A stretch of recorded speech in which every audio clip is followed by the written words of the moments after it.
The internet has become an essential part of any job search. There are countless websites that allow you to search for job postings and upload your resume online. Make the most of the time you spend searching online by using job search engines and job alerts. Job search engines collect job listings from hundreds of websites so you can view them in a single place.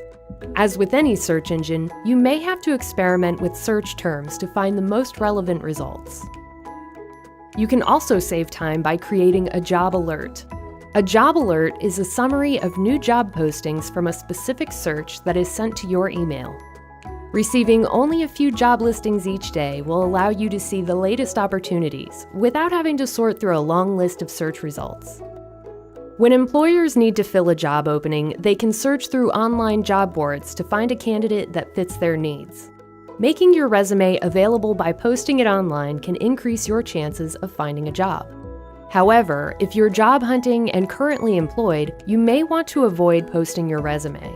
If your employer finds your resume, it could possibly lead to termination. Not every job posting you'll find is genuine. Fake postings are an attempt to steal money and sensitive information from job seekers. Always remember to exercise your best judgment online, especially when searching for a job. Searching for employment online has made it easier than ever to discover new opportunities. When you use these powerful resources, you put yourself one step closer to landing your next job. Goodwill Community Foundation, creating opportunities for a better life.